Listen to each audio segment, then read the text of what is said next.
This is Unit 7, Lesson 7, and in this unit we're going to learn how to graph any quadratic equation, and we're going to use Desmos. In Desmos, remember, it's really simple to graph parabolas, and I'm going to give you an assignment in Delta Math, and the directions in that assignment are going to be to graph each quadratic equation by plotting 5 points. And I would suggest that when you're plotting your 5 points that you look for your vertex first. Maybe try to find four other ordered pairs that have integer coordinates for the x and the y coordinate. Remember, if you try to graph in Delta Math an ordered pair from Desmos that has fractions or decimals, you are not going to be able to graph it accurately, and you're probably going to miss a lot of the problems. So it's very important when you're working in Desmos to find ordered pairs that have integer coordinates. That's extremely important. I would suggest you try to find those from the vertex, from your roots, and any other point there that you can see easily. Remember, if you just hover over an ordered pair in Desmos, it'll tell you what that ordered pair is on the graph. Just make sure the graph is going through that ordered pair. So I have two examples here that we're going to do. I'm going to put them in Desmos and show you what I would do with those. So go ahead and pause the video, write these two examples down, and then we'll go to Desmos and look at those.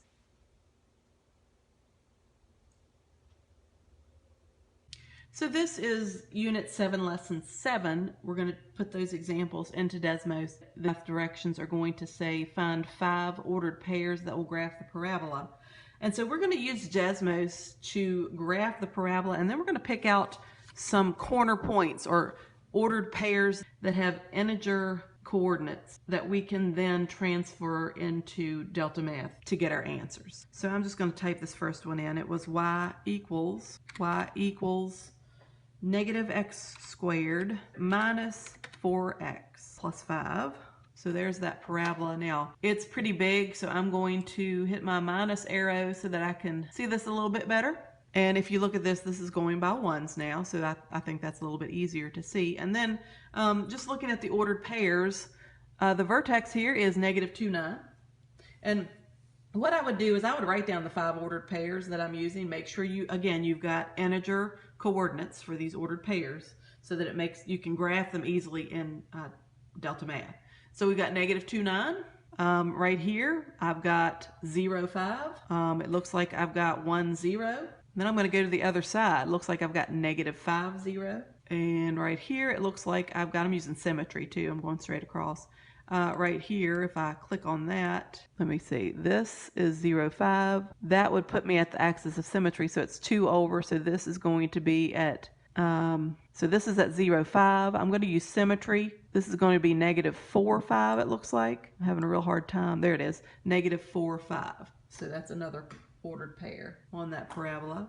And so then I would go to Delta Math. I would graph those ordered pairs. Here they are again. I've got them written down. I would graph negative 2, 9, 0, 5, negative 4, 5, and 1, 0, and negative 5, 0. Forgot my parenthesis there.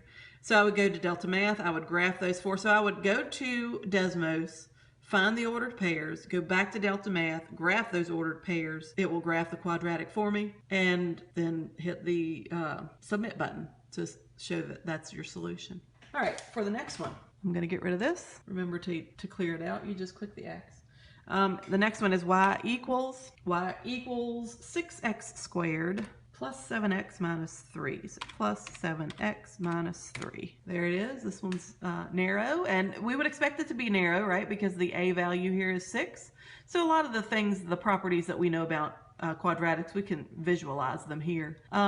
Let's see, this right here, the vertex, that is, you see that's at negative 0.583, negative 5.042.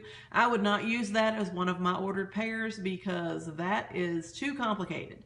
So we want to find 5 ordered pairs that have coordinates that are whole numbers. So there's one, 0, negative 3. So I'm going to write that one down. And it's not necessary to always use the vertex and use the roots. Sometimes that'll work out for you, sometimes it won't. This root right here that looks like 1/3 0, but I'm not going to be able to graph 1/3 accurately. This is negative 1.50. Again, I'm not going to be able to graph that accurately, so I'm going to pick other points that look like they are corner points. This right here looks like maybe, no. See this one? All right, so I'm going to make this bigger to see if I can find some corner points. Is that So if you blow your graph up so that you can see the ordered pairs a little bit better, notice here I've got this at -1, -2, -3. So I've spread my graph out so it's a little bit easier to see. Here is a corner point right here at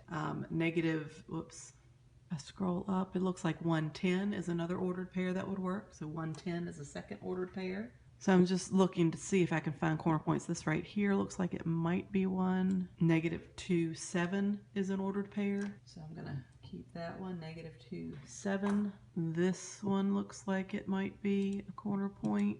-1, -4. My computer is very sensitive when I move my mouse. It's an old computer, so it is not the best computer to be doing this on. And some of you may have that same problem at home. Let's see, maybe right here. -330 is another one. -330. So that gives me my 5 ordered pairs, and you see they're not all going to be nice, easy ones to find, but there are the answers that I found. 0, -3, 1, 10, -2, 7, -1, -4, and -3, 30. And you may have found others, and that's fine. Yours don't have to match mine. We just have to have 5 that will form the parabola. And it will graph it then for you in your Delta Math assignment, and you'll be able to go from there.